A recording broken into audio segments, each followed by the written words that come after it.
Goddag, og velkommen til jer alle sammen. Det er dejligt, at der er så mange, der vil møde op og prøve på at høre lidt om, hvad jeg måske kunne fortælle. Men hvis der er nogen, der ikke kender mig, så kan jeg starte med at sige, at jeg hedder Hans Zink. Og jeg er født den 15. i 8. 1938 op i Villa Ålykke, som ligger heroppe ved Risten der. Et dejligt barndomshjem. Og ja, jeg har haft en virkelig god barndom, af det jeg kan huske af den, men altså de første 4-5 år kunne jeg jo ikke rigtig huske noget af. Men jeg ved i hvert fald, da jeg har lært at svømme, så blev jeg sluppet løs, så kunne jeg gøre, som det passer mig. Og jeg kom selvfølgelig hjem til spistiden. Kom så i skole hos Lærer Greve, oppe i den anden ende af byen. Der var 2 skoler her i byen. Der var Lærer Larsens skole, som lå heroppe, helt ude midt på en ødemark. Jeg ved ikke, hvorfor den lå der, men altså, så var der Lærer Greve skole i den anden ende, og der gik jeg så i skole i et par år, indtil tyskerne overtog det og skulle bruge det til sovesal. De skulle have et sted til deres soldater. Om jeg kom i gang igen i Greve skole, det ved jeg ikke, men så kom jeg til at gå i skole i Aalborg, og der gik jeg så på Klostermarkskolen indtil jeg fik mellemskoleeksamen. Jeg skulle have været jagerpilot, det skulle vi jo alle sammen, alle de vilde drenge. Men jeg var blevet for høj. Man måtte ikke være mere end 176 cm, og jeg var 181, da jeg blev konfirmeret. Så det glemte jeg, og så ville jeg gerne være fri for at gå i skole. Og det fik jeg så lov til. Så sagde far, du kan komme i lære som maskinarbejder på Hammerværket. Og det sagde jeg tak til med det samme. Ja, jeg havde jo lært noget håndværk hjemmefra. Far han havde det bedste hobbyværksted i hele Danmark på den tidspunkt, tænkte jeg. Og vi drenge, vi morede os med at lave alt muligt derude. Og vi kunne lave gaver til hinanden, og vi kunne lave, hvad vi havde lyst til. Og senere kunne vi rode med knallerter og motorcykler og så videre. Men hvis jeg lige springer lidt tilbage, så nu skal vi også til at snakke om Hammerværket og fabrikken på et eller andet tidspunkt. Da jeg var 4-5 år, der stod jeg meget ofte nede på rampen hernede ved nedgangen til smedjen, derhen hvor det store vandhjul det står der. Jeg kunne stå i timevis og kigge ind på smedjen, og hvordan smeden og arbejde dernede og arbejde med det varme stål. Og det var jeg meget betaget. Jeg synes, det var fantastisk spændende. Så der må have ligget noget interesse hos mig på det tidspunkt. Hans, må jeg lige sige, hvor var det, du stod og så ind?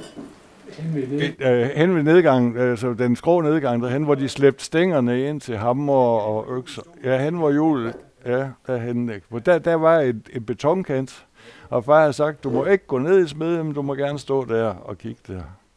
Og tit havde jeg lommerne fyldt op med æbler, så blev der delt æbler. hele æblesæsonen, for vi havde jo masser af æbler oppe i haven, så der var frit vel på alle hylder. Ja, jeg vil vente lidt med at fortælle mere om min læretid. Det kommer jeg tilbage til senere. Men jeg vil godt lige snakke lidt om, bare en lille smule, om Godthåb som by og som samfund. Sådan som jeg har oplevet Godthåb. Det har jeg måske nok først opdaget i de senere år, eller i hvert fald da jeg blev ældre, at det jo virkelig er en typisk industriby. Fordi de huse, der er her, der boede jo arbejderne på de 2 store industrivirksomheder, vi havde her i byen. Anders Andersens stålvarefabrik og Zinks fabrikker. Og det var jo det, der fik det hele til at fungere. Altså selvfølgelig ud over de arbejdere, som var på fabrikkerne, der var der så købmænd og slagter og isbod og bager, og jeg ved ikke, Otto Larsens galanterihandel, det var jo noget af det sjoveste, man havde i byen, ikke? Altså, fordi han havde jo alting, eller Otto Larsen, han arbejdede på fabrikken om dagen, og så havde hans kone passet butikken om dagen, og så passede han den, og så passede han slusen, og han havde mange gøremål. Han tømte også spandene, rundt omkring over det hele. Det var Otto Larsen. Ja, så var der Brugsen og stationen, og der var Engårds tømmerhandel, og der var virkelig et samfund, der hang sammen på alle mulige lederkanter, og jeg havde sådan en fornemmelse af, at det hele det kørte sådan som smurt maskine, stort set. Jeg har aldrig bemærket, at der har været nogle alvorlige gnidninger nogle steder, men det har der nok været. Altså, men jeg har ikke bemærket det, mens jeg boede det er jo 20 år, jeg kan snakke om, fra jeg var 5 år til jeg var 25. Så, ja.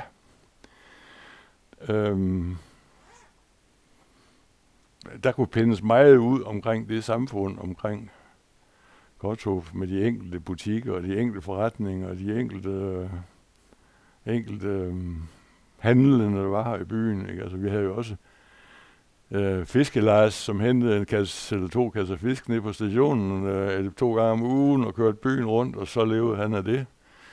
Og mælkemanden, det var Eneus Jensen. Han havde en lille gul hest, ikke? Den fik vi som lille lov at ride på, når han ikke brugte den. Og så kørte han sig rundt med mælkevognen. Så det var jo... Ja, men der skete jo noget for Søren. Der var det liv i det hele. Ikke? I dag sidder de unge mennesker bare og glor på en computer. det var rigtig sjovt. Ja. Og der var byen jo heller ikke så stor, for dem, der var i byen, de arbejdede i Godthaab. Der var ikke mange, der tog væk fra byen hver dag og tog på arbejde. De kan vist stilles på en hånd næsten. Det var kun madammerne. Madammerne, jamen de skulle jo passe børn. Der var jo ingen børnehave. Der var kun Lærer Greves skole, ikke? Altså, og så ikke? Altså, og Lærer Larsens skole, der havde med børn at gøre, fordi ellers så måtte mødrene jo passe deres børn. Det og lave mad. Og ja... Jeg synes, vi skal gå en tur. Jeg ved ikke, om I er med på det. Der er jo, altså, jeg vil lige starte med at sige, efter min mening er der jo ikke meget tilbage. Altså, den gamle smedje fra 1915, den kender I jo alle sammen. Så den tror jeg nok, jeg vil gå stort set udenom i dag. Og så er der jo ikke meget tilbage af de bygninger, der var, da jeg var i lærer. Det allermest af det er enten bygget om, eller helt væk. Der er en lille smule af den gamle Østersmede, hvor murene står tilbage endnu, fordi man skulle jo lige spare lidt på murstenen, når man skulle bygge, så vi rager jo ikke det hele ned, så vi lå lidt stå. Og det er sket efter jeg var i lærer, fordi da jeg var i lærer, der var det den gamle Østersmede. Og det kan jeg godt vise jer sådan nogenlunde, hvor den var, og hvor den kom, og hvor den gik fra, og hvor den gik til. Og vi skal også... og så den nye Østersmede, den var der også. Men så blev den gamle Østersmede jo fjernet halvt. Og så blev den nye Østersmede og den gamle Østersmede bygget sammen til en stor bygning. Og det er den, der står der nu. Som desværre er fyldt fuldstændig op med skrammel og skidt, så man kan nærmest ikke komme derind.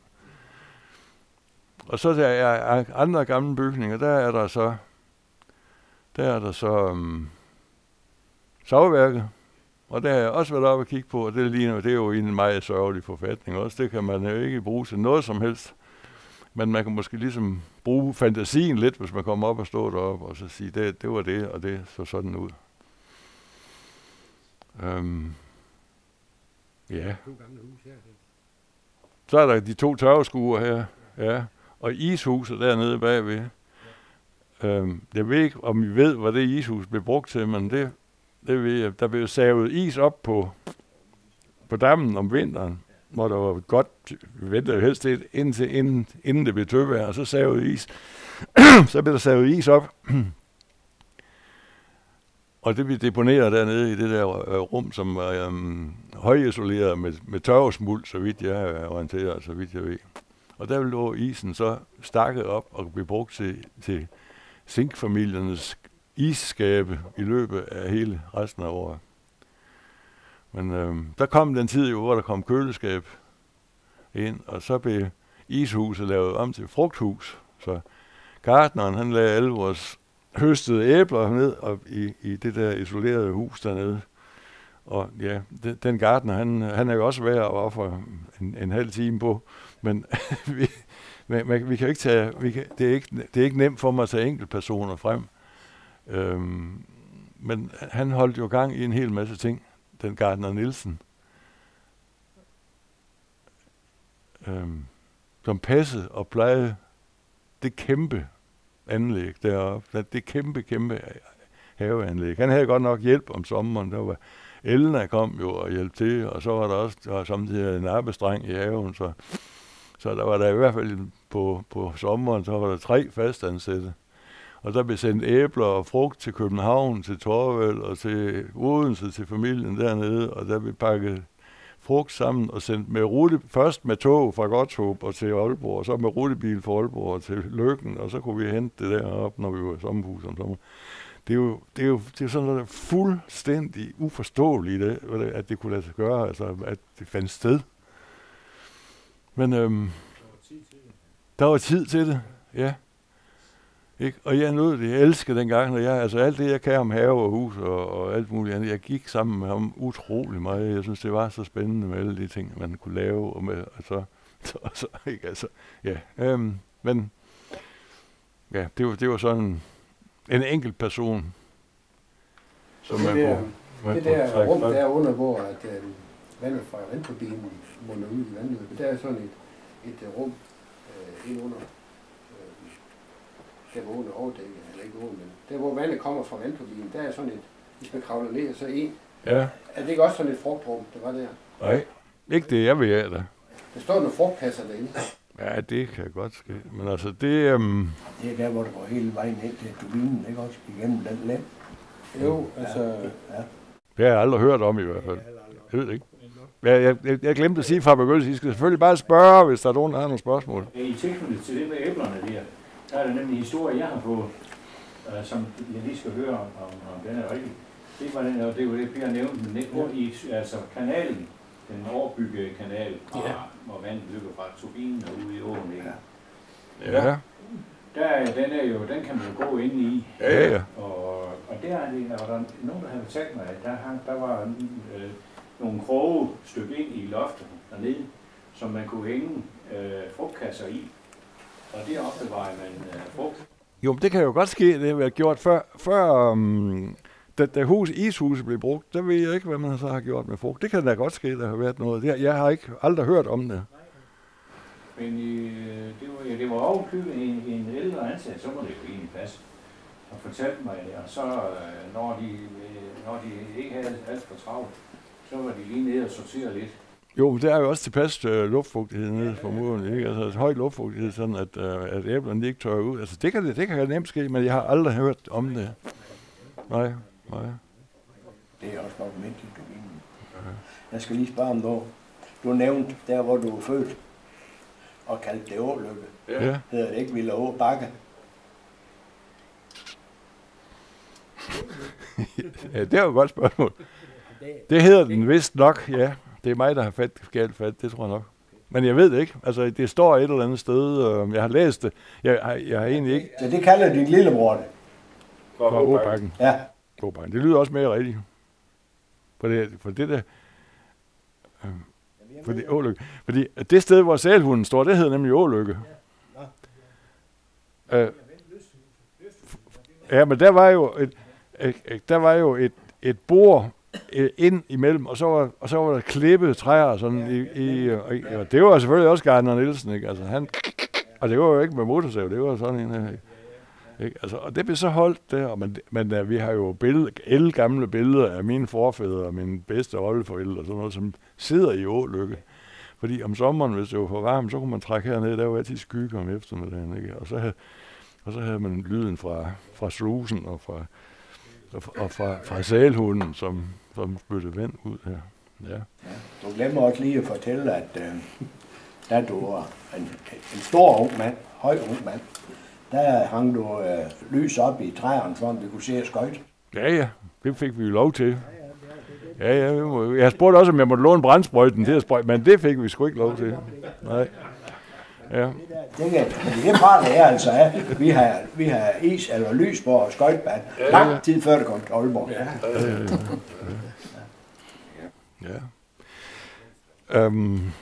Jamen, der kan fortælles mange, rigtig mange, altså jeg ved ikke, hvor længe jeg kunne blive ved, men altså, det er jo spørgsmål. Jeg har et badekar, der er helt stopfyldt af tanker og idéer, men altså, der kan kun have en herinde ad gangen, ikke? Altså, det er det. Ikke? Og så graver rodet rundt ned i dyngen, og så ser vi, hvad jeg kan finde ud af. Jeg har aldrig prøvet det her før, altså, så jeg håber ikke, det bliver for kedeligt. Men for lige at komme ind på noget helt andet nu, så vil jeg godt lige så sige, at når vi til daglig alle I her, I beskæftiger jer meget med smedjen, og I ved alt muligt om smedjen og vandkraften, og nu også om dampmaskinen. Men se, i smedjen var der jo nærmest kun 8-10 mennesker ansat. Højst 10 der i hvert fald. Og der var i hvert fald 50 mennesker ansat på hele fabrikken. Og hvad laver så de andre 40? Ja, så det er jo det, jeg gerne vil prøve for at fortælle lidt om i dag. Fordi der er, og der vil jeg foreslå, at vi går ned i redskabsudstillingen og kigger på redskaberne, og så kigger på hver enkelt af de ting, som en skovl og en spade og en hak og en riv og så videre, hvad de består af og hvor de kommer fra. For de kommer jo ikke af sig selv. Og skafterne også. Altså, vi har et Vestersmede, som vi alle sammen kender, og så er der Østersmede, den gamle Østersmede, som jeg kender, og den nye Østersmede, som jeg også kender, og så er der savværker og træbearbejdningsafdelinger, og så er der maskinværksteder, for ikke at glemme, det er jo sådan set det er jo centrum af det hele næsten, og så Vestergaard, som slog på klokken, og tændte ovnen om morgenen en time før. Ikke? Fordi Vestergaard, han mødte jo han stillede jo ned på fabrikken klokken 6 om morgenen i hvert fald, ikke sandt? Og så fyrer han op i alle de ovne, der skulle tændes, fordi de skulle jo være varme, når det tog en time at varme sådan en smedeovn op med fuld knald på. Og så brænder de ikke ret godt sådan om morgenen, sådan en ovn, at de ryger rigtig, rigtig godt. Så når man kom derned klokken 7 om morgenen, sådan en kold morgen, så var det, man kunne ikke se fra den ene ende til den anden, og så toget var, ikke? Altså, og det var en blanding af dieselrøg med godt med svovl i og kul, og så tørv og træpinde, ikke? Altså, det havde altså en helt speciel atmosfære, den er ubeskrivelig, ikke? Altså, det er kun dem, der har prøvet, der ved, hvad det vil sige, at stå i den der, ikke? Og så kom ned en kold morgen, så stod med ryggen op af sådan en brændende ovn, sådan en ovn, der brøler løs bagved en. Det er noget ved. Det duer bare. Ja, det var så et sidespring. Var det eneste varme? Ja, i smeden var der ikke andet varme. Det var det varme, som kom på ovnen. Ja, men altså resten af fabrikken var varmet op med damp fra dampkedlen. Og den var fyret med fortrinsvis, for det allermest, der blev der brugt træaffald derude til at fyre med. Der blev ikke brugt ret meget kul og en lille smule brunkul en gang imellem. Altså hvis vinteren var rigtig hård, så købte noget brunkul. Ikke? Og det var jo også noget skrækkeligt noget at fyre med. Men så var der damprør ud til alle afdelingen rundt omkring, og der stod så sådan nogle dampradiatorer nede under, som folkene selv skulle sørge for at fungere, fordi der skulle laves damp ud af en af dem en gang imellem. Det var jo sådan noget engangsdamp. Det var vand fra, det var kanalvand, man brugte på dampkedlen, og der var ikke nogen genanvendelse af dampen. Det blev bare blæst ud bagefter, som kondensvand. Så var det væk. Nå, men altså, tilbage til de andre mennesker, som arbejdede på fabrikken, ikke? Altså, som sagt, de der 5 afdelinger, som jeg lige har nævnt, og så var der kontorhold, og så var der landbrug også. Det er ufatteligt, ikke? Altså, det var mast ind midt i det hele. Der var der en lille landbrugsejendom med 8 køer og 6 grise, og jeg ved ikke hvad, en flok høns. Og ja. Og så Messil, ja. Og han kørte jo så varer til og fra. I begyndelsen i min barndom, der var det hestevogn herfra, fra. Ja, så, ja, det skal lige fra. Ja, det skal vi nemlig. Det var hestevogn. Og der var kørt 2 læsser om dagen op til, og de vogne, som vi sendte varer ud af huset med, de blev ikke. Der kom godsvognen ikke ned på sporet hernede. De blev kørt op på jernbaneterrænet, op ved laden deroppe og læse direkte i transportvognen. Men så efter krigen, så fik han jo så med missil, så fik han jo en traktor. Og så var det traktortransport. Så. Men sådan et par læs om dagen, det var det. Han var ikke glad for at komme af sædet med sil. Nej, han kunne bedst lige sidde på traktoren. Og dem, der var med, de kunne faktisk gå tømme vognen. Der sad han. Ja. Jo. Ja, men han havde vist nok også svært ved at få det til at løbe rundt, så det er jeg ikke sikker på, at det...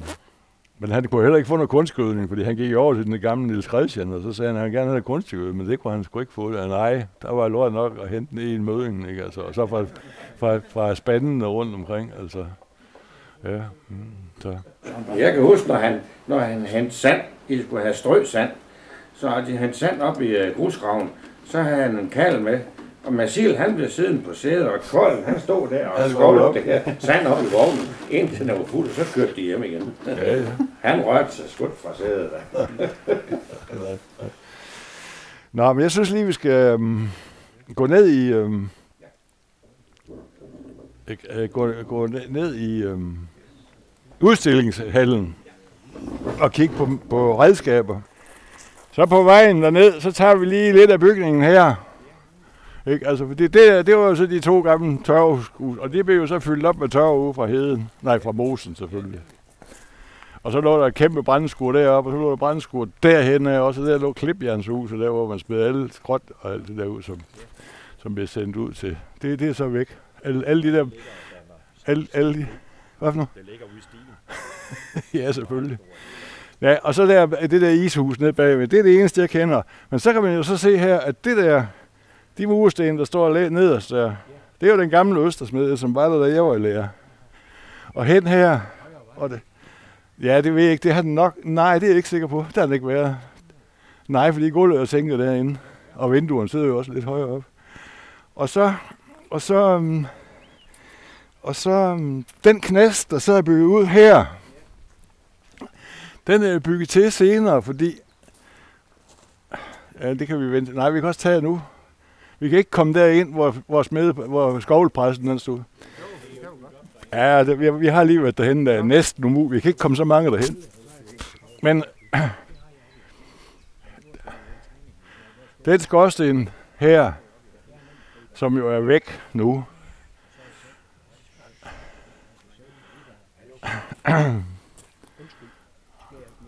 det er godt. Der stod jo skorstenen der, den nederste af, det er der stadigvæk. Og den var forbundet til den ovn, som blev brugt til skovlpressen. For nu snakker vi om varmebearbejdning, det er ikke smedning det her, det er varmepresning af skovl. Og skovl var jo den største produktion, vi havde på Hammerværket, eller på Sengsfabrikker. Der vi lavet omkring, jeg siger 700 stykker om. Er det et høreapparat, der ligger der, eller er det i barn? Det er ikke et høreapparat. Ja, og der stod så en spindende skrueslagpres til at presse skovl i. Der var noget større end den, der står hernede, altså spindelslagpres. Sådan. Og der var en del større den der, vi brugte til at presse skovl i. Og der op nu? Ja, der er også nogen, der kalder det en skrueslagpres eller en spindelslagpres, fordi men altså, den kan det hele. Det er de der 2 hjul der får svinghjul til at rotere, og så... Ja. Og så blev de taget ud af ovnen og puttet ind i pressen, og så røg de over, altså vi fik først stemplet med zinkstempel, og det var sådan bare en hammer, der blev hejst op, og så faldt den, så blev der stemplet med zink, og så røg den i hærdekar. Og så blev de skæve, når de blev hærdet, fordi så skulle de rettes op bagefter. Og det stod din farfar, hvis nok vi gjorde, med på en kold ambold herude bagved, fordi det stod han blev sendt ude bagved. Han stod helt ude bagved i den gamle ostersmed og rettede skovl op, efter de var hærdet og afgløde. Men så var der kloge hoved, der fandt på, at man kunne spænde skovlpladerne fast, imens de var varme. Lige så de tog dem ud af skovlpressen, så blev de sat i en spænd i en klemme-historie og sænket ned i et oliebad, og det oliebad, det står herinde, det er sådan en stor kejleform, og så bliver der lige bygget sådan en knast her, for at få plads til det. Og de ville ikke flytte pressen. Den var sgu for tung at flytte med, så byggede vi bare et nyt hus. Ja, og det er så det. Ja. Og det kan man jo se her, hvor den... Der kan man jo se, hvor det er så... Når den så gik til der. Det er Østersmede, den gamle Østersmede.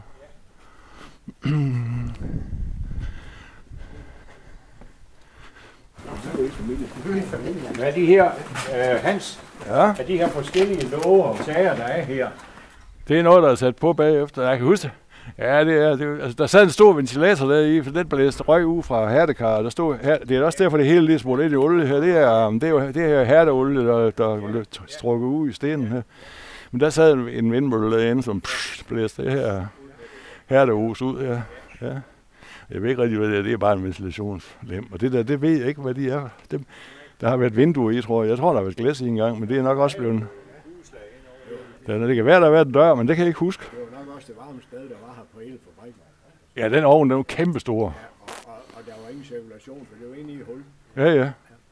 Den var godt nok puttet helt op i hjørnet der. Ja. Sådan.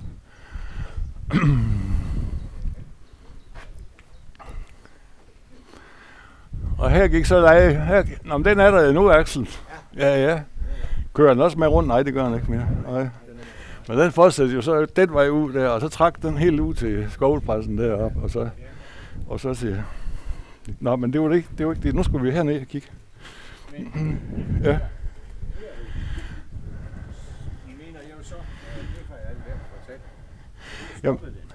Jamen nej, ikke helt, fordi jeg tror nok, muren gik hen her, men så var der nogle så var der et eller andet lille skråttag ud her, og der var sådan en kulgård.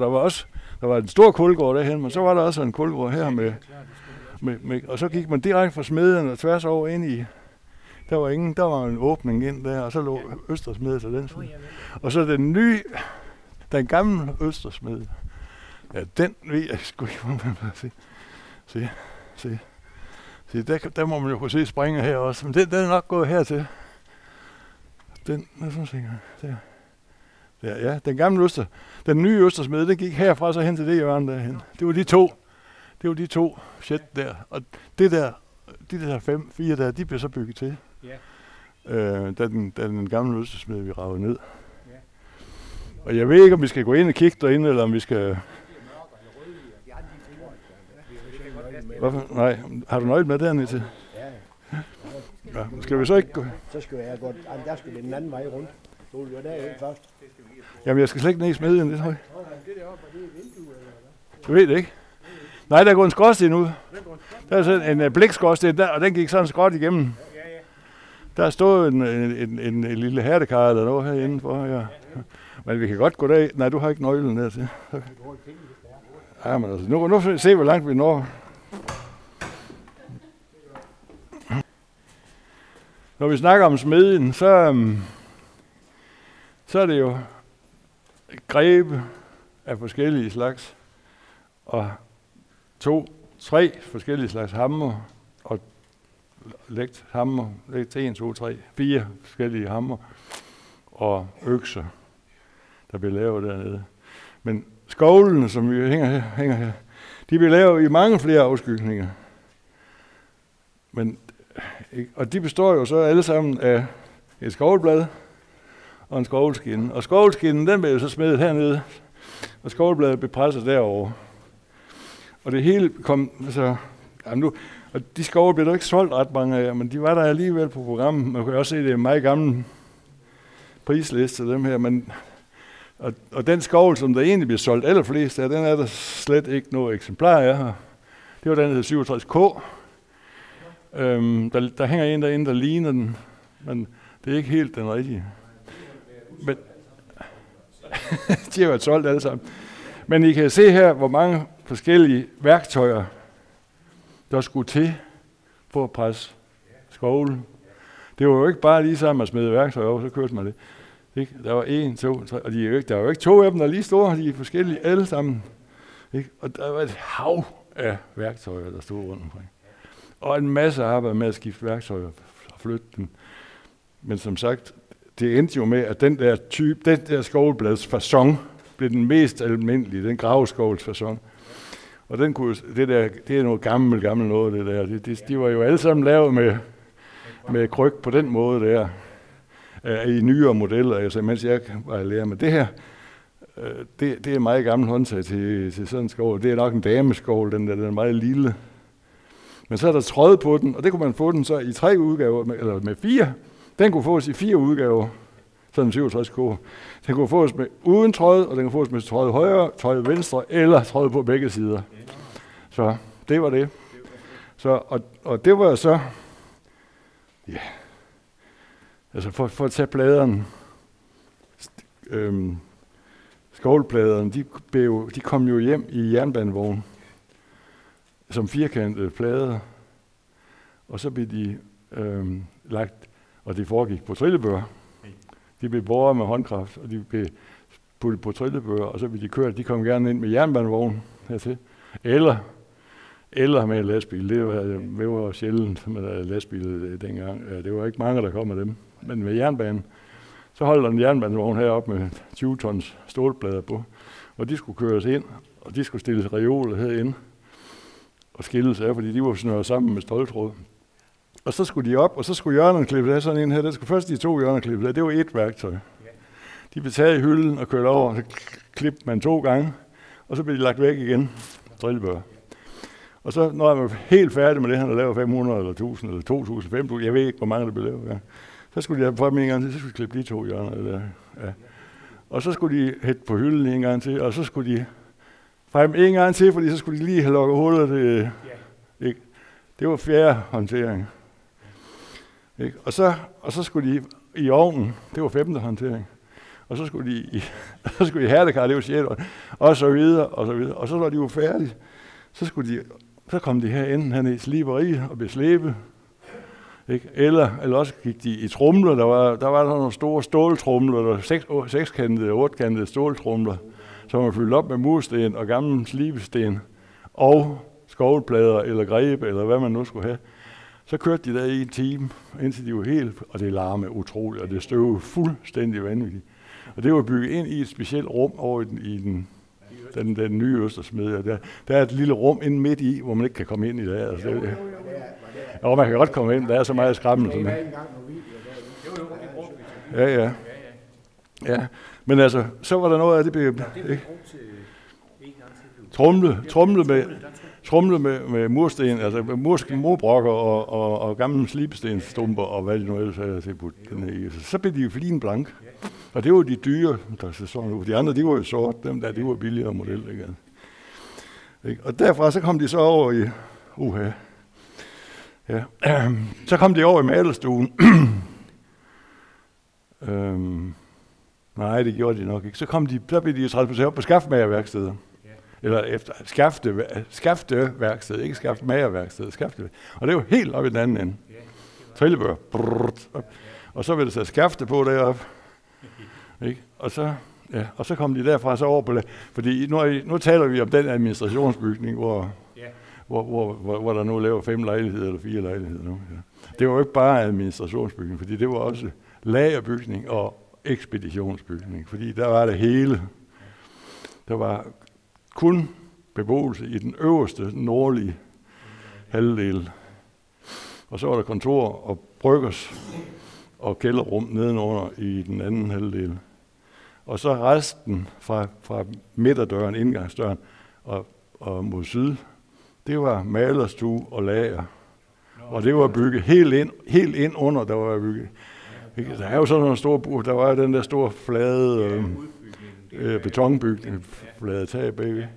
Og der blev skovlene, så når de var skaftet, og de havde været inde i malerstuen, for så blev de lige smurt en gang med linolie, for at de ikke skulle ruste. Og så røg de på lager. Ikke? Og når så stod de der, så når der kom over, så blev de hentet ind på lager igen og bundet dem med håndkraft. Og så blev de læsset på Valdemar Larsens vogn, og så blev de kørt op på banegården. Og det var en lang tur fra en skovl. Sådan foregik det bare. Så jeg ved ikke, om jeg har glemt noget, det kan godt ske. Jo, der skulle sættes etiket på os, for det var kun Gunnar Jensen, der kunne det. Han havde sådan noget klister af en slags tapetklister. Det er nok med noget bedre, det kunne tåle vand, tror jeg. Så havde han sådan en stor bakke, og så klistrede han sådan 100 etiketter op, så slagde han dem, og så strøg han dem på, og det gik lynhurtigt. Altså, de skovle stod her, og så skulle de flyttes herhen, og så skulle han... Og så er det hele brug, og så hele turen, med det hele, hver eneste skovle. Altså. Ja, og det der var nogen, der kom, når de var skaftet, så blev de bundet 5 og 5. Ja. Og 4 og 4 og 6 og 6, alle efter mig jo leje. Så blev de borgen fra skafthuset, eller fra skafteriet, og tværs over gården, og op på loftet.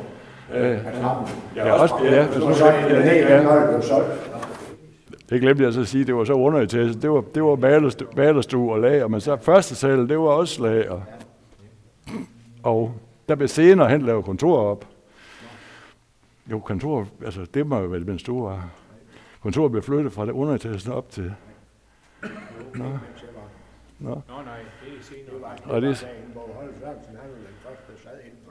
Nå, du har ikke været der, det nye kontor blev lavet, men altså... Ja, men det blev flyttet op ovenpå. Jeg ved ikke, hvorfor, egentlig. Men der gik det hele jo igennem. Og det var jo ikke bare skovlen, fordi det var spader og økser og hammer og... Nej, hammeren, de blev lavet op i det... det hedder ikke Øhuset, det hedder Arken. Der ligger en gul bygning heroverfra, så over til... Og den ligger der nu. Ja, tak. Den er fredet endnu. Jeg ved ikke, om den er fredet, men der står der i hvert fald endnu. Og den er brandsikker, og den blev lukket hver eneste aften. Der blev trukket stålplader for alle vinduerne hver aften, fordi der var brandfælde, og kunne komme brand herover, så kunne det sprede sig til resten eller omvendt. Så der røg alle hammerskafter og alle hammerhoveder, de røg derop, og økser vist nok også. Og så blev de skaftet der, og samlet der og puttet i papæsker.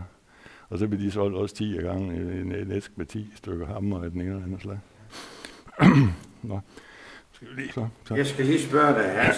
Den der, blev den lavet her, eller blev den fragtet til fra en anden? Det er et godt spørgsmål. Jamen det ved jeg godt, fordi... Og nu er vi igen til varmebearbejdning. Det er så til smedning, fordi over i Øster, den gamle Østersmedje, der stod den der hammer, der hed Bichet, og den har I foræret væk til, eller hvad det nu er. Den står nede i Ebeltoft. Det er vi. Den stod derude, og stod nede i Kulgården. Og den eneste, jeg kan huske, der kunne smede dem der, det var Heindorf. Der har jeg set ham. Han smeder dem ud sådan en stor jernklods, altså noget, der ligner.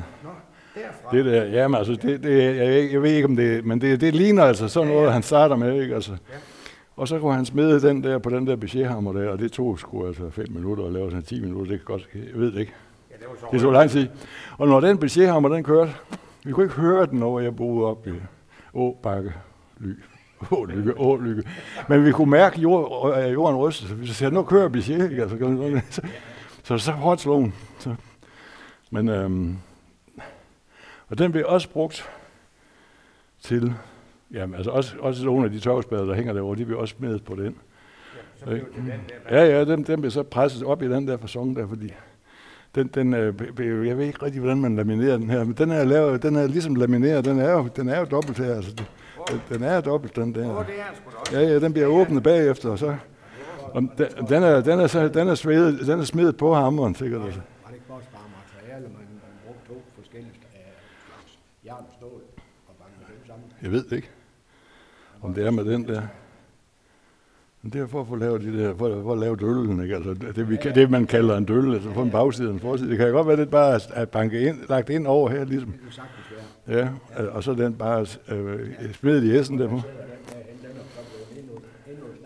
Ja. Nej, den er meget længere, ikke? Altså, ja. Hvad nu? Ja, den er også dobbelt, ja. Men der er den, og så klippe. Jeg ved ikke, om det er den samme, men det minder mig om den der, ikke? Altså, ja. Men altså... Ja, jeg har en øks med til jer, der er smedet også på den måde. Har du det? Ja, har I sådan en? Nej, Nå. Det har vi ikke. Nej, sådan en har jeg, den ligger op på, den ligger op i. Ja.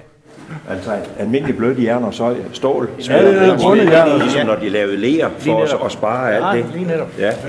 Jeg har en øks, der ligger op. Ja. Fordi det er en far, har givet mig. Og det var det, de brugte, det her lille... Den hænger faktisk lidt forkert, den der. Den brugte de, når de nu spaltede det her, for at kunne lave det nummer her. Så målte de det, om det var dybt nok. Det brugte de det der måleapparat til. Ja. Og så stålet ind i her, ja. Og så banker sammen her, ja. Og så svejsede de det i essen. Ja. Aha. Nej, det er det. Altså, nu kender vi jo hammeren, fordi det bliver lavet nede i smeden, ikke? Altså, dem snakker vi jo om hele tiden. Altså, mange af de hammer, jeg ved ikke, hvor de bliver lavet henne, men det kan jeg ikke huske dem. Altså, den der kan jeg huske, vi har lavet. Den vil jeg bruge til at bilde. Det er jo egentlig til at hakke møllesten med, ikke? Altså. Og de der hammer, de er ikke lavet her.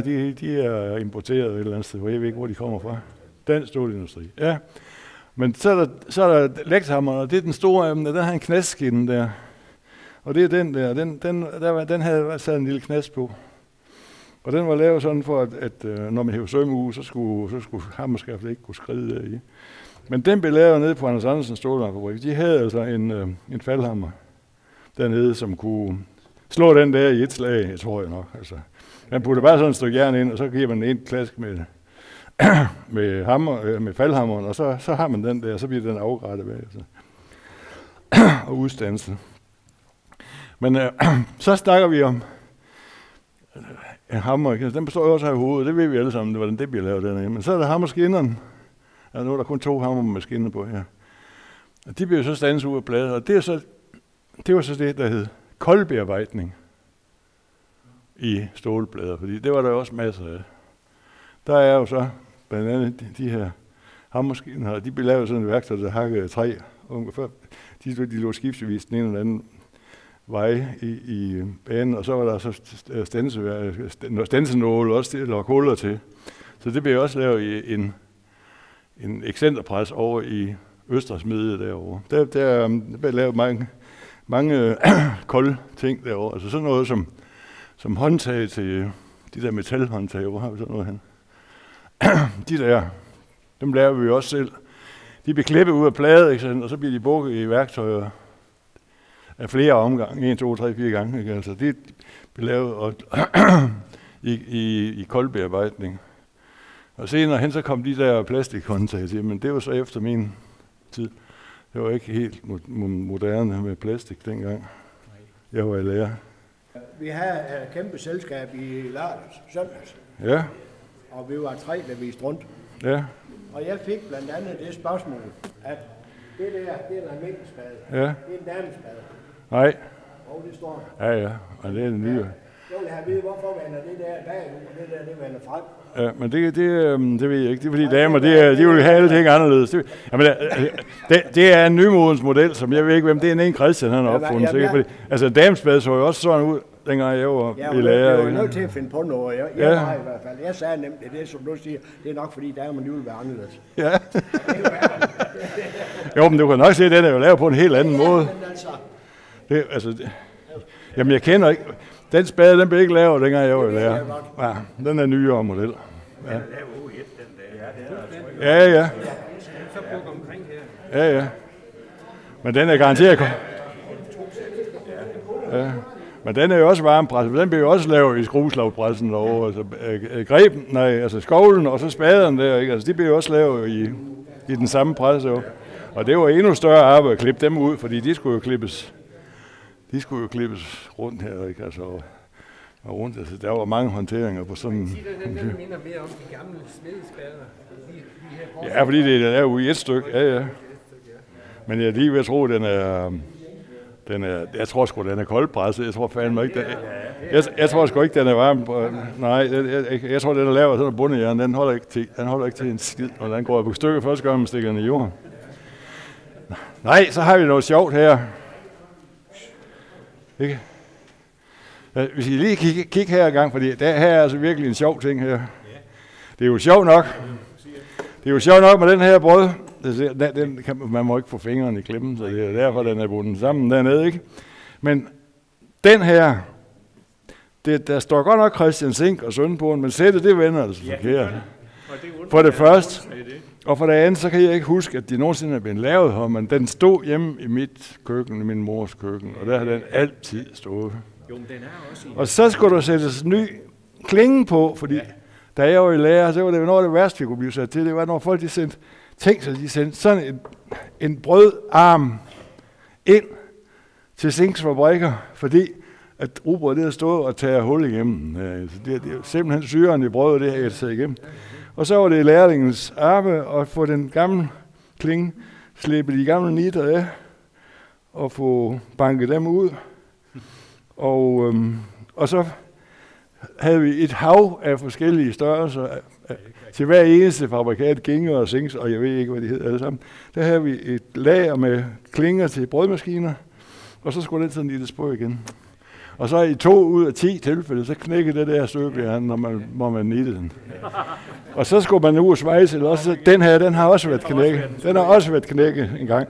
Og det er fordi, der er blevet skiftet klinge på den, og så er der slået lidt for hårdt med ham, og så sådan en støbejerns. Den knækker bare. Ja. Og så skulle man så, når man skulle bruge hullerne til den der stålklinge der, så skulle man ind til Rønby inde på værkførerværkstedet og spørge, om man kunne låne en high-speed-bord. Hvad skal du bruge det til? Nej, så er han jo på København, så det kan jeg ikke. Hvad skal du bruge det til? Ja, det skal jeg bruge, for jeg skal lige bore huller i sådan en klinge der. Husk at aflevere igen, ikke? Så der var... ja.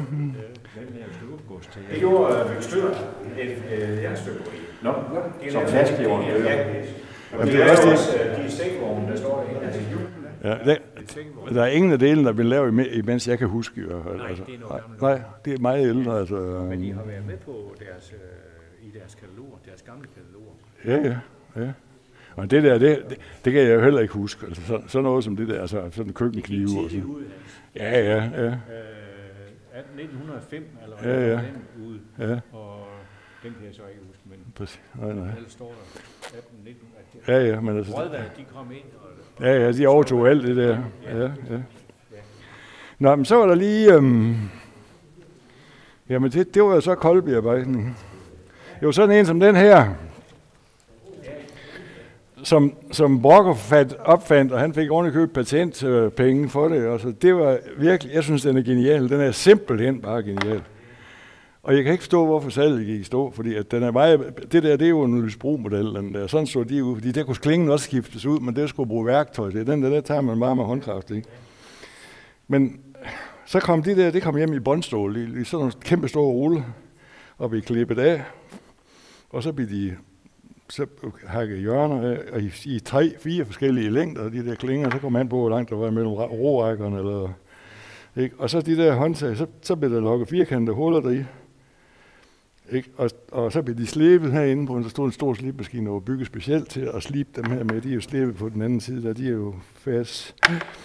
Og så den der, den blev fræset. Der blev fræset en rigelig begge ender, og så blev den bukket herop og trykket og sådan noget. Der var også masser af operationer på sådan en, ikke? Altså, så skaftet, det er også helt specielt, det skaftet igen. Men altså den der, det er jo en minimodel, den fandt jeg selvfølgelig også i den lange model. ja, men altså man glemmer bare godt det der, så. Ja, sådan. Og så kan man se, hvordan den er slebet fra den anden side, der er den slebet. Og den var jo helt plan, når man fik den i båndstål, ikke? Altså, så blev den altså slebet. Det var meget, meget kraftig slibmaskine. Det tog kun nogle få sekunder at slibe det der. Der var med at sprøjte masser af vand på. Ja. Ja, Kolden, de var ikke så glade ved den der. Var de ikke? Nej. Hvorfor ikke du? De løs i bladet. Nå, gjorde de det? Ja, gjorde de det. Jamen, så er det måske derfor, at de blev udkonkurreret. Ja, det var jo, jeg har brugt dem i forlaget, så bladet, så det er brik. Det var det. Men så er det jo grunden til, at salget gik i stå. Brikken bruger nok ikke dybt nok. Nej. Det var nok ikke faktisk. Men det var nok savkling. Ja, jamen det er en rund en, og der var sådan et opspændingsværk, så man kan spænde 20 op i 30 gange, og så køre med frelserne, og så... For lidt, ja. Ja, men det skal jeg forresten huske at sige allerførst, inden i... Hvis nu det savværk, det skal raves ned en gang deroppe, så nede i hjørnet, i den sydvestligste hjørne, der ligger et eller andet spændende noget begravet inde i muren. Jeg har været med til en grundstensnedlæggelse. Fra hjørnet og en meter ind, der ligger en blikæske eller et glas eller en flaske, eller et eller andet med noget i, som far han puttede i, som jeg var med til, sammen med mure og elmer. Ja. Så det skal I huske, hvis det skal. Ja. Sådan en meter. Altså, det kan jeg huske lidt tydeligt, for det var meget spændende, det der. Det var der i 1950. Ja. Se, savværket. det var jo også, ja for søren, det var jo også en kerne i fabrikken. Niels Christian var i min tid ham, som rejste rundt og købte træ op. Og det allermeste af det træ, der blev brugt til hammer, til skafter i det hele taget, de blev hentet på Lolland og Falster, især Lolland, på de store godser dernede.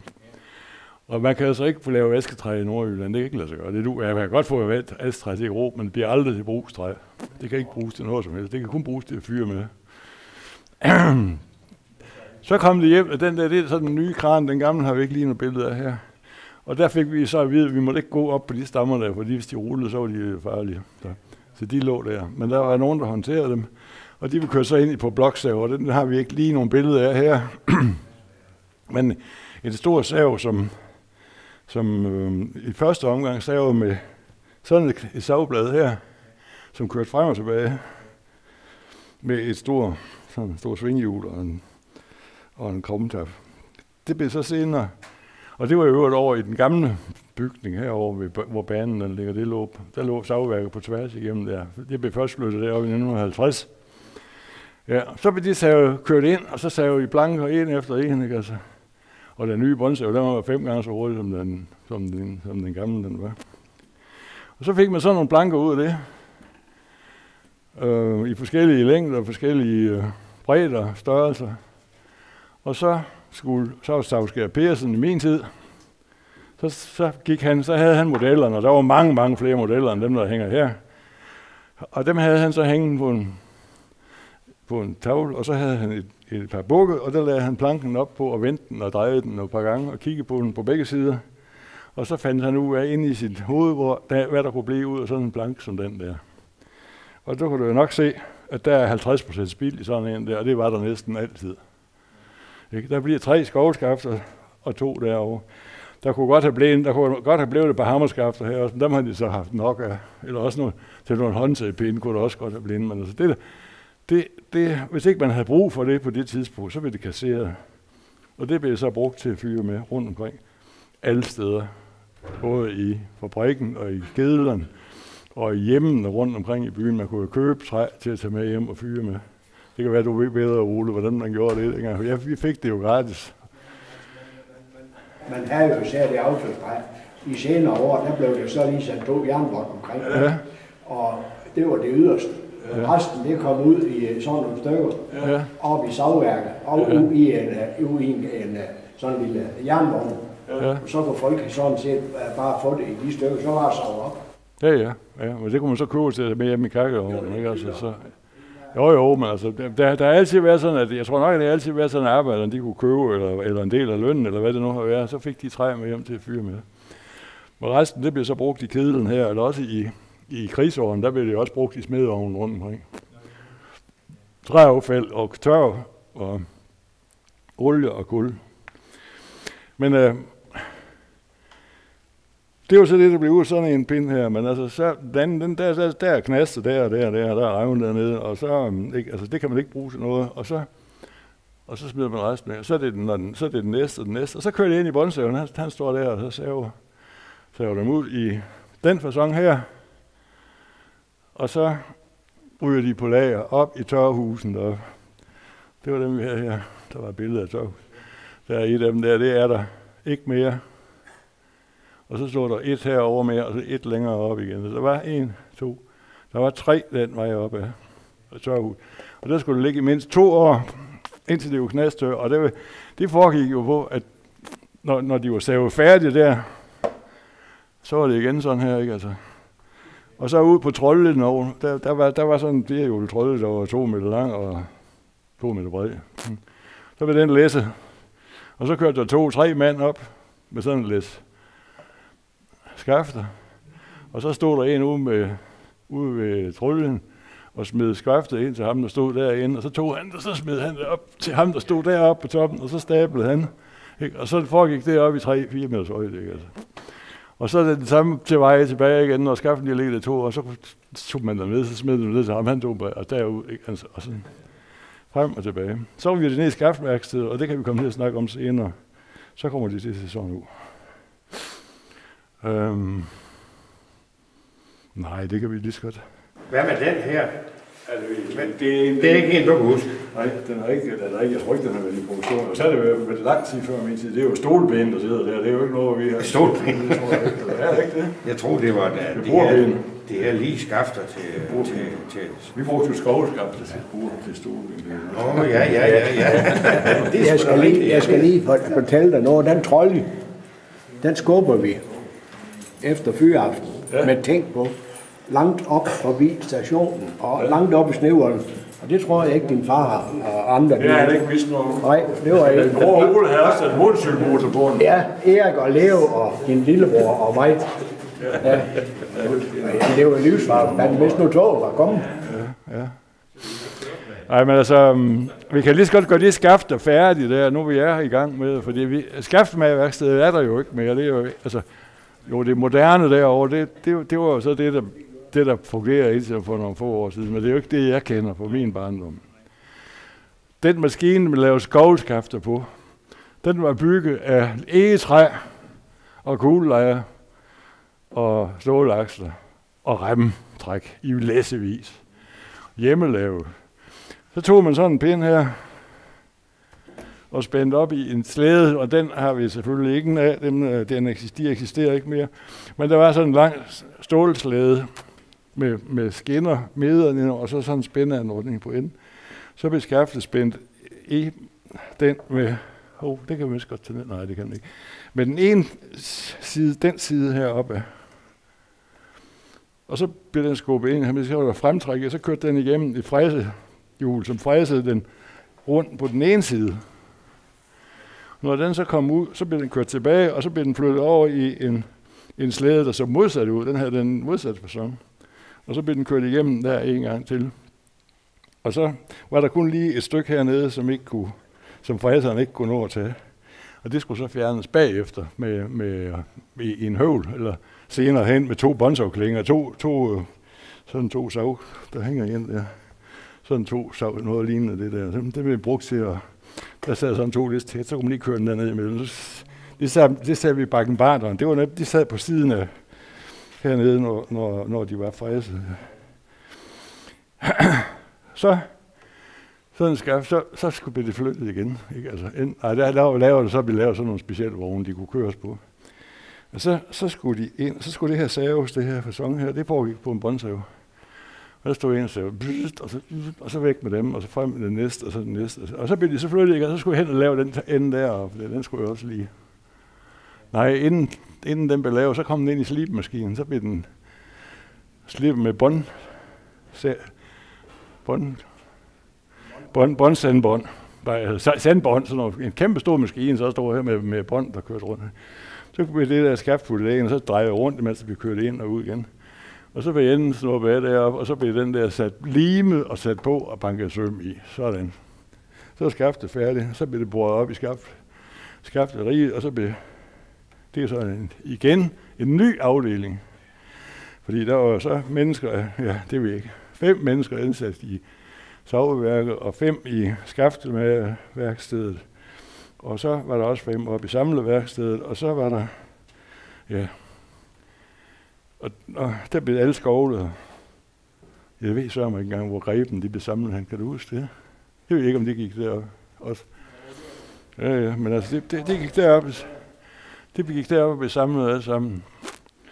Så der var virkelig noget transport frem og tilbage og frem og tilbage. Og det var nok måske også noget af det, der, jeg ved ikke, hvorfor firmaet bukkede under, men på et eller andet tidspunkt efter jeg var rejst derfra, der fik vi bygget det, der hed 90. Hvad var den hed? 70, 80, 90? 70 hed den vist nok. Den, der ligger oppe på Halvvej, men den er jo så væk nu. Og der blev alting jo så senere hen, så det var egentlig smart, fordi der blev det hele samlet på nogle større vogne hernede, og så kørt op til 90, og der blev alting samlet deroppe. Det hele blev samlet og ekspederet deroppe. Og der lukkede de jo ekspeditionsafdelingen herover og samleværkstedet deroppe, og det hele blev ravet ned, og der blev så bygget noget nyt deroppe. Det kom, alt hvad der foregik af montage, det foregik deroppe, og ekspedition. Og lakkeri, ja. Så det var jo noget af en modernisering, bortset fra at det jo lå langt væk. Så der var alligevel transport. Men vi kunne jo ikke lave en fabrik, der var nem at færdes i, fordi hele det drejer sig om det hul i jorden, der hvor turbinen den står. Det er det eneste, der har fået det hele til at ligge her. Det hele ligger jo på en ø, fordi der er jo vand på alle sider. Ikke? Altså, nej, ind under og så der bagom. Ikke? Altså, ikke? Og så ligger det i sådan en sumpehul. Ikke? Altså, det er jo ikke nemt at lave noget. Jeg kan godt huske, de vi havde arbejdsdrengen hed det jo, så dem havde vi også. De var jo så i smeden sammen med smeden, og som jo, der var ikke ret mange smede, det var i flere specialarbejdere, eller det hed så arbejdsmænd dengang jeg var der, men det hed så specialarbejdere. Det var dem, der lavede arbejde, men de der drenge, de skulle køre med trillebørn og op ad den skråning der med hammer og økser og greb og alt muligt. Så det var noget af det hårdeste, de kunne komme ud for. Det var den der tur deroppe med de der. Det var jo trætrillebørn, de var tunge i sig selv. Så, ja. Men der var, altså ud over skovskafterne, så var der jo hammerskafter og økseskafter og riveskafter og et hav af forskellige modeller og måder at gøre dem på. Altså, ja, og mange forskellige fræsemaskiner, og der kom jo også nye maskiner til, mens jeg var i lærer. Jeg har selv været med til at lave nogle af dem og sådan der, ikke? Altså, så det. Så kan jeg ikke, det kunne jeg som godt, men altså nu vil jeg ikke mere om det. Og så kan vi lige snakke om det der mystiske kasse der. Der på et eller andet tidspunkt, så blev det jo påbudt ved lov, at der skulle være bademuligheder for arbejderne på fabrikken. Og det var jo noget af en udskrivning for det. Altså, det havde vi jo ikke været vant til. Hvad skulle det også nødvendigt? For smeden, de tog jo bare en spand vand, og så smed de et stykke varm jern der i til fyreaften, og så vaskede de sig dernede. Ikke? Altså, de kunne lige sådan få hovedet og hænderne og overkroppen. Så stod de på sådan over spanden der. Og så næste dag, så er rotterne, så havde de navet i sæben, og sådan, for der var altid rotter dernede. Og dem der arbejder oppe i træafdelingen, de vaskede sig ikke hernede i hvert fald. Det gjorde de hjemme i køkkenvasken. Men nu skulle det så være. Men den gamle sænk Niels, min farbror, han sagde, at det skal i hvert fald ikke være med min gode vilje, men nu får de altså vand til at bade i, fordi så skal I bare en gang til at have vide, I skal ikke skide i vandet her i byen. Altså her går vi alle sammen på lokum. Og det havde han så fået igennem, fordi alle de hus, han havde med at gøre, ikke? Altså, fordi han sad jo på bænkade og sådan noget helt. Så han bestemte, hvor det skulle være, hvor det ikke skulle være. Så det blev med åvand, og det blev dampopvarme, det var på koldt og varmt. Der var masser af der var 2 eller 3 brugskabiner her. Der er afløb, du kan se dem der er 3 afløb. Der var brugskabinerne ude. Og så herhen, der var så håndvasker og sådan noget. Og så var der skab uden. Så var der skab udenfor. Men så, når man så lukkede op for den varme hand, så lugtede det rigtig, rigtig grimt af mudder og varmt vand. Fy for sat. Jeg badede derop 1 gang, imens jeg lærte den første dag, det blev indvidet, tror jeg nok. Der var jeg sagde, nu skal jeg prøve det her. Og det var rædsel. Og der var ingen, der brugte det. Og sådan var det. Men det blev først der kom sgu først vandværksvand i, det gang det nye bygninger blev bygget deroppe. Så nej, og der stod ikke nogen steder i loven, at det ikke måtte være åvand. Sådan. Ja, og det var ligesom vores lokum derovre, de der 4 døre, der var. Det er der nogen, der kan huske, hvordan det så ud. Det var heller ikke særlig humsk, der i hvert fald, jeg synes ikke. Altså, det var sådan 4 kasser med 4 spænde i, og så. Ikke? Ja. Nå, jeg er med. Ja, det var jo rygekabine, fordi der var tobaksrygning forbudt. Altså, der var de jo solidarisk med, at smeden måtte heller ikke ryge, selvom deres ovn de brændte jo hele tiden. Men altså, det var bare fordi, vi ville ikke have heroppe i træafdelingen. Og der kan vi så, når vi nu siger brand, så kan vi også sige, at det var brandsprøjterne heroppe. Det var jo også en helt speciel ting. Altså, vi havde vores egen brandværn. Altså alle, der blev afholdt øvelser en gang imellem, så ringede Vestergaard på klokken. Og så blev der råbt rundt, nu er der brandøvelse, og så røg vi så ud. Hver mand havde sit job med at. Nogen rullede slanger ud, og nogen træk brandsprøjterne ud, og nogen lagde sugeslanger ud, og nogen ikke, altså, og så videre. Og det kørte, der var 2 motorsprøjter, dengang jeg var i lærer. Og det var yngste lærlingens pligt, der kunne starte dem en gang om måneden, for at se, hvor sikker på, de kunne køre. Så, og det kunne de. Og de kunne også give vand. Og de har, ja, det tror jeg nok. Der var vist ikke noget. Hvad var det nu? Ja, det kan godt ske, der var nok nogen, der vidste. Jeg ved det ikke. Men altså, det har da reddet fabrikken nogle gange. På brand, ikke altså. Ja. Så der var lavet huller rundt omkring i bagløbet hernede, hvor det er der overdækket nu. Ikke? Men dernede, der var gravet tønder ned, hvor man kunne, og så en kørevej ned, hvor man kunne køre brandsprøjten ned. Fordi der var ikke mere end, der var kun 5 meters huslang på, så man skulle køre sprøjten helt ned til vandet, og så var der sådan en trætønde gravet ned i grus, og så da man havde et sted, hvor man kunne tage vand altid, der var 1, 2, 3, 4 forskellige steder, og så en heroppe i dammen. Jeg kan huske, at dengang Andersen, det brændte omkring 60 plus minus. Men der kom det også gange hernede fra og skulle hjælpe. Ja. Det eneste vand, man havde derovre fra, det var over fra Løsebækken. Det er ligesom, det var en pæsrenser. Det var muligt. Han havde forsøgt det samme med at grave olietønder ned. Nå, ja. Og sand og skidt og møg, det har jo fyldt dem, så det hjælper. Det blev så, det var også en eller anden, det var Otto Larsen, men han skulle alting. Ja.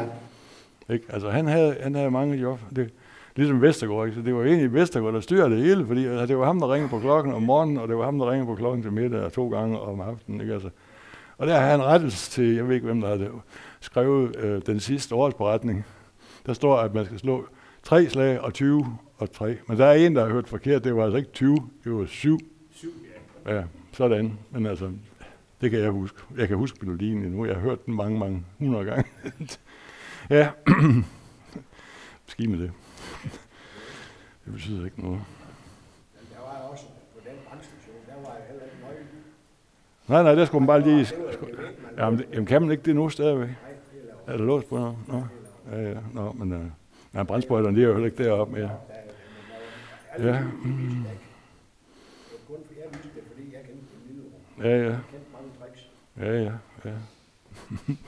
Ja, men altså... Nu vil jeg godt lige holde en pause.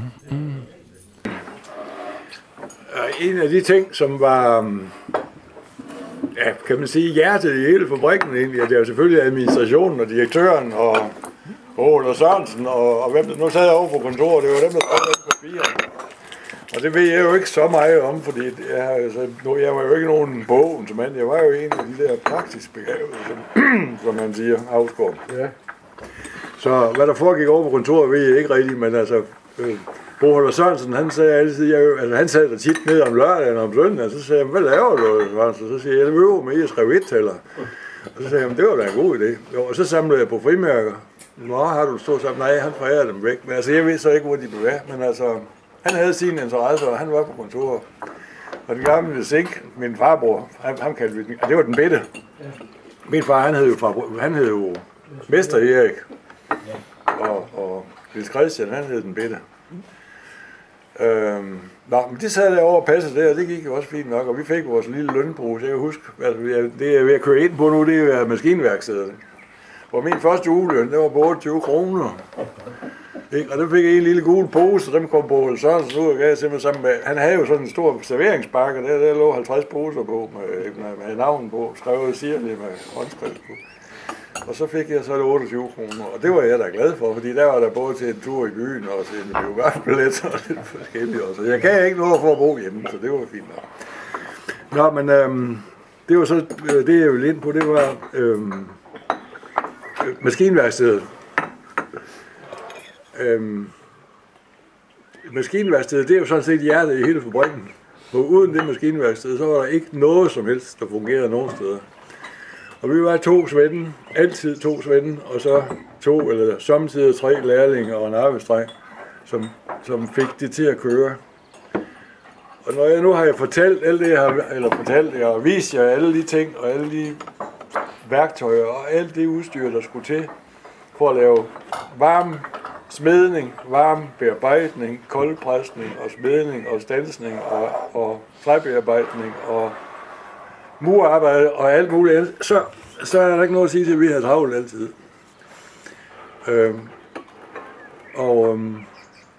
Jeg synes, det var jeg var meget, meget glad for at være lærer, fordi jeg lærte virkelig noget.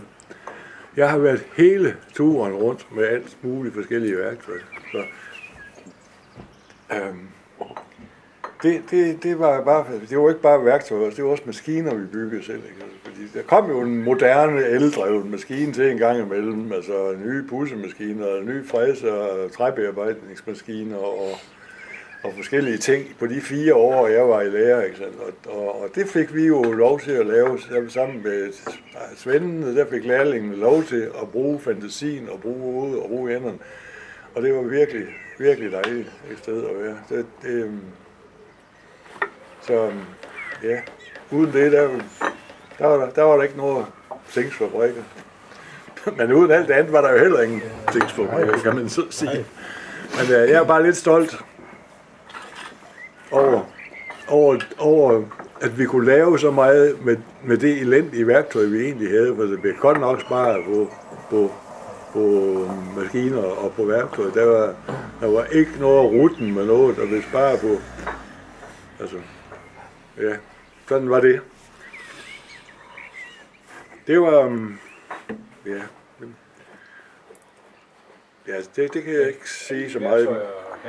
Ja, hvad siger du? Alle værktøjerne på maskinerne, der er også nu nede på smedjen, ikke blevet slidt og så videre. Kom de endelig også inde ved dig? Ja, jamen altså alt værktøj, som skulle nylaves, nyfabrikeres eller repareres, repareres og ordnes, det gik tilbage til maskinværkstedet. Ja.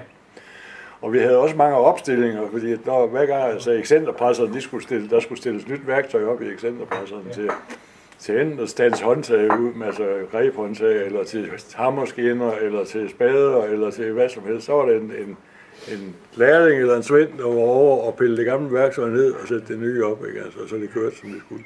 Ja. Var det også jer, der for eksempel stillede pressen op? Altså, nej, ikke. Der var udlært smed. Altså, der var jo så nogen udlært smed i smedjen, og den store smedepres, det var smeden selv, og der lavede værktøjet der. Ja. Men altså, når smedeværktøjerne de blev slidt, og det blev de jo, så blev de hulet ud, ikke? Altså, det var armstål, ikke? Altså, og så en gang imellem, så kom de op, og så enten så blev de totalt renoveret, eller også så blev de svejset op. Det brugte vi meget i den sidste del af min læretid. Der fandt vi så ud af at svejse med hårde elektroder, altså med hårdt stål, så man kunne varme sådan en hammerbane op til 500 grader, 400 grader, og så kunne man svejse på den, og så når den var færdig, så kunne man så slibe tilbage igen til den oprindelige person. Ja. Så man kunne altså reparere mange ting på den måde. Men ellers så er det tit, der blev lavet nye værktøjer. Ja. Og der havde vi 2 skæpper og en fræser og 3 drejebænke, og der var faktisk kun den ene drejebænken, der var værd at prøve at køre med. De 2 andre, de var meget ringe der i hvert fald. Men den største drejebænk, den blev kun brugt til at lave valser til skovskinne valserne der, fordi de blev jo drejet, de blev spændt op i 3 omgange, så når man fik den der, den buede facon på. Altså. Og der drejede man, der var 3 centerhuller i enden, hvor man havde 3 opspændinger, og så kunne den stå og køre der i en hel. Den kørte sgu for bånd, og den tog et 10 millimeter per omdrejning eller sådan noget, og sådan en stor. Og det, der blev jo ikke taget noget spånd, for vi kunne jo ikke køre med hårdt metal længere. Det eksisterede jo ikke. Vi havde en enkelt skæberstål, et eller andet, der var lavet med en hårdt metal, men det var altså almindelige high-speed bits, vi kørte med, og der kunne man kunne ikke skrubbe noget, man kunne ikke skrubdreje noget, det gik alt for langsomt. Man kunne ikke køre hurtigt, man kunne ikke køre til ordentligt spånd. Så det tog lang tid at lave sådan en vals. Vi smedede også stål, vi smedede da drejestålen selv. Ja, det gjorde vi også. High-speed-stål. High-speed-stålen, det var ikke vi havde jo også bits. Ja. Men altså nogen der delte drejestål. Det var også skæberstål i stedet. Dem smedede vi da selv med i. Ja. Det gjorde vi også over i Amsen. Ja. Det kunne man også hornfaldsplatter på. Det var meget senere. Det var senere. Ja. Jo. Eller creme fraise. Det har Creme fraise. Men så blev det hele jo nedlagt efterhånden, sådan som tiden gik. Ravet ned og flyttet om og gjort ved. Så jeg blev den her. Og den Der er ikke meget tilbage af det oprindelige. Det er fantastisk, at I her har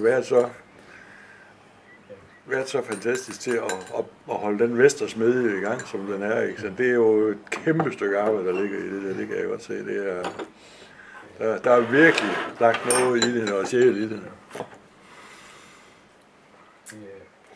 Og der er jo ikke noget af det andet, vi kan redde. Det er væk det hele. Der er kun de der minder tilbage. Men man kan takke din far for, at udstillingen er så stor, som den er. Ja. Hvis ikke han har gemt alle de redskaber en for en, så er udstillingen jo ikke været der. Ja, jeg ved ikke. Det er jo sådan set sagt din far for. Ja, det ved jeg godt. Han har samlet det hele deroppe på det aller øverste loft helt oppe under. Der var noget lager op en gang, men de fandt jo efterhånden ud af, at det var sgu alligevel for langt at gå op på 3. sal for at hente spade og skovlægge. Så det lå det der rum deroppe under, helt oppe i toppen af administrationsbygningen, som det jo galt. Men det ligger jo lige så flot i Ja. Hvad tror du, hans tanke har været med at gemme et eksemplar? Jamen, det ved jeg ikke. Altså, han har jo museumstanke, eller? Ja, han har aldrig snakket meget om det. Det er ikke noget, han har snakket om. Nej. Men min far havde jo mange jern i ilden, kan man sige, fordi han var en tusindkunstner. Han kunne alting. Og han havde bier, og han havde ender, og han var lystfisker, og han var keramiker, og han flettede kurve, og jeg ved ikke, han lavede alt muligt. Han kunne bare alting. Han har været meget snit. Den der punkt, den er vi meget glade for at blive reddet. Men han var jo også glad for, når klokken den ringede, når Vestergaard han slog på klokken, så gik han altså hjem. Ja. Og det gjorde han med god samvittighed. Ja, det kunne han sikkert gøre. Ja, men han havde jo sin lommebog, det er jo noget, jeg har skrevet her i min huskested, at min far, han havde en lommebog, og han havde ikke bare en, fordi og det var sådan en mobbedreng på den her type. Og der var en blyant med viskeleder i den ene side af den, og så skrev han alt op i den bog. Ja. Hver eneste gang, der var en arbejde, der spurgte ham om et eller andet, eller han kunne se, at der manglede noget, eller der var kommet så mange skafter op i skaftehuset, at den slags der, og vi tog fandme, jeg har været med på cykel ud, jeg har også kørt i bil ud, men i mosen, og talt tørv. Arbejderne, de skovlede tørv op, og så blev de lagt ud i lange rækker, sådan her på den led og på den led, og de skulle ligge sådan, at det var nemt til, fordi så talte man bare rækkerne 1, 2, 3, 4, 5, 6, 7, 8, 9, 30, 35 på den led, og 50 på den anden led, og så skulle man gange det ud, og så blev det skrevet i bogen. Og så blev de aflønnet efter. Der var akkord på. Ja. Så de der 3-4 mand, der gik derude hele sommeren og lavede tørre, de fik så deres løn udbetalt efter min fars optælling og hans lommebog. Findes den bog endnu? Det er muligt, jeg ved det ikke. Så har Erik dem. Han har alting. Men han er jo ikke bare fordi han kunne jo fylde sådan en bog på jamen, det ved jeg ikke, om hvor mange han havde om året. Det ved jeg ikke. Der var jo ikke kalender i den. Og så hver gang sige, når nu det er ordnet, så skal det ikke krydse over. Ikke? Altså, og der var bare styr på. Så, men han gik jo også sin faste tur rundt på fabrikken hver eneste morgen, og han kom på arbejde, så var rundt og sige hils på over hele linjen. Ikke? Altså, så. Det gjorde den bedre også. Nej. Jo. Ja, det er sgu noget, du har oplevet. Så han rendte næsten så stærk, han fældte forover. Ja, det er ikke, hvad det den siger. Nej, det er så noget, jeg har oplevet lidt Flemming. Det var godt nok sjældent, vi så ham. Jamen, jeg tror, han rejste mig på et tidspunkt. Måske man kunne træ op, jeg ved ikke. Nå, han kom. Ja, det synes jeg også, at jo. Ja. Og han det kan være, det var det efter min far, han holdt op. Nej, for din far, han var det, da jeg var. Og så havde han hat på. Ja. Og det var fuldstændig slidt op. Ja, så gik han sådan. Ja. Og der var mange, de holdt op med at gå med lue, fordi de gad fandme ikke. Og det er sgu rigtigt. Jamen, den var fuldstændig slidt op her. Ja. Der var hul ind her i. Men apropos det med tør. Det er ikke en ny hat, fordi der er hul. Det med tør. Arbejderne, de kunne jo også enten købe eller arbejde sig til at få aftale med at få tør fra mosen. Ja, det vil jeg godt tro. Altså, jeg kender ikke lige det der. Men man kan jo sige, du er ikke færdig nu. Hvad vil du sige? Jeg vil bare sige, at min bedstefar, han købte i hvert fald en læs. som jeg var med ude at hente. Nå, hente det helt ude? Ja, helt ude her. Og så han jo ikke hente dem her? Nej, de blev hentet derude. Ja. Om de har gravet dem om søndagen og sådan, det kan jeg ikke huske, men det tror jeg nok. Nej, men det har de måske nok, men de har der ligget og tørret derude. Ja, så lå de derude. Tørre med hjem. Og så ovenover vinduet i enden af huset, de boede oppe på Kildevej, deroppe på Brumstræde. Ja, den der midtersbros deroppe for oven, der kunne tages ud. Nå. Så kunne man tage vinduet af, så satte man pind op i hullet deroppe. Ja, og så kunne man hejse op. Så hejse dem op på loftet. Og jeg kan huske 100%. Og det støver af helvede til. Ja, og dengang man var færdig, der blev Ole puttet i gården, og så fik jeg turen op. Nå. Og så ind igennem vinduet. Ja. Men sådan gjorde de jo alle steder. Fordi, det er derfor, du ikke er blevet større. Jamen, nu vi snakker om de der, jamen det ved jeg ikke rigtigt, altså.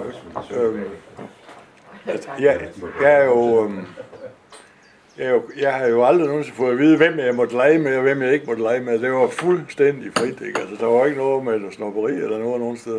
Og jeg har været rundt i mange af de der arbejder hjem her i byen her, og både siddet og fået spise mad og drukket kaffe og hygge mig med de mennesker der. Og det jeg har været over det hele, og jeg synes, det var skønt alle sammen. Men der var jo et antal boliger, som hørte til fabrikken, og jeg ved heller ikke rigtig, hvordan afregningen var med det, om det var med i lønnen, eller om det var lejebolig, eller hvordan det fungerer, det er jeg ikke helt klar over. Men ideen i det var jo også blandt andet, at alle som havde sådan en bolig, de havde jo også et stykke have, hvor de kunne dyrke grøntsager. Og så havde nogen, de havde også noget høns og grisegården ude bagved, eller et eller andet. Der var ligesom nogle gode der i, som arbejdede folk inde i byen, de ikke havde. Fordi de boede ude på Østerbro, eller et eller andet sted i en lejlighed op på så der må have været noget stor fordel ved det her på en eller anden måde. Altså, lønningerne har nok ikke været så høje herude, som de var i Aalborg, det er der ingen tvivl om. Men det er sjovt, det du siger med haverne, for det er lige lige fra begyndelsen af det, der vi kalder hovedhuset deroppe i. Jeg lå jo op ved Sostrupvej, der lå de her 6 familier, det her vi kalder familiehuset. Ja. Og ned igennem det der i dag er have til hovedhuset der, det var faktisk skilt op med lige så mange haver, som der var lejligheder. Så det har været en helt fast tradition. Ja, der skulle være en have til hver arbejderbolig, ja. Men der var også have derovre, hvor de røde rækkehus ligger, hvis man har mere have. Ja.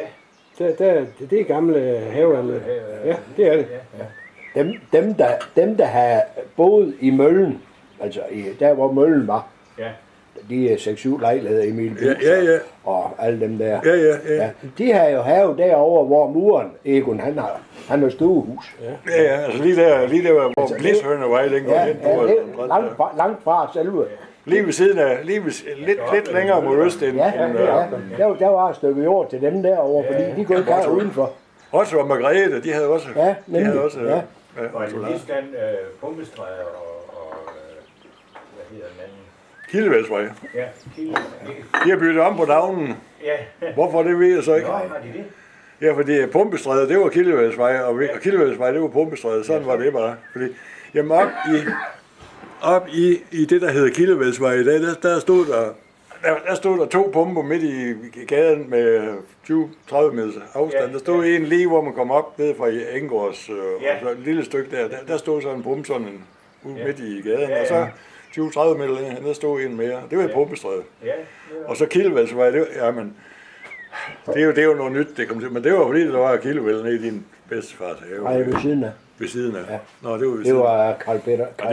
Jeg har aldrig set den kilde, men hvor var jo ikke kommet den er fuldstændig gravet fri nu, og hører med til en fin have. Det var Carl Peter, der boede der.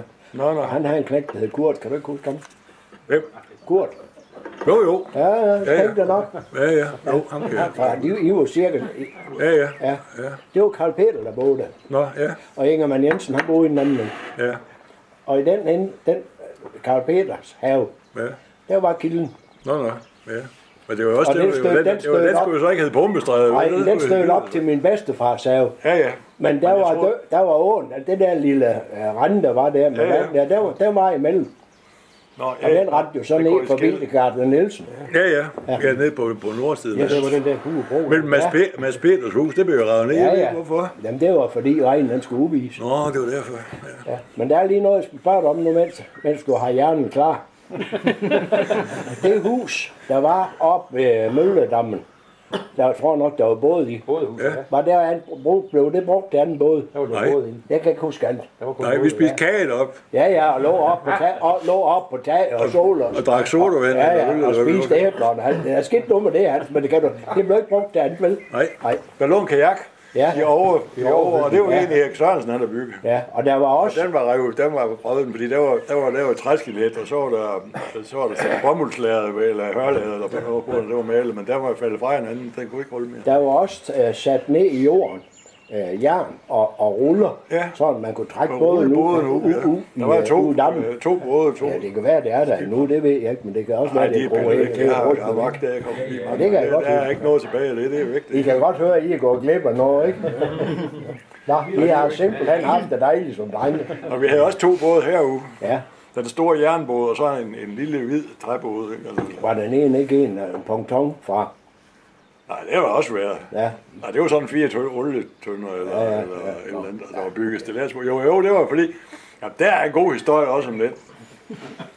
Fordi vi fik jo bygget sådan en, fordi at det var sjovt at lege med, og så havde Niels Christian, min farbror, så havde han opdaget, at vi havde sådan en, og så gik han ned og sagde, at det trænger altså til at blive ryddet op i grøden derude i dammen. Der er alt for meget af det der blomster om sommeren. Der kan I ikke samle noget af det op, så I kan få en øre per kilo. Og så sagde jeg, jo, det vil vi lave. Og så følte vi, at der er jo kæmpe store dynger op i haven heroppe. Så kom han og kiggede på, så sagde jeg, vi kan jo ikke få penge, der skal lige være tørre først, sagde han så. Så var vi færdige med det.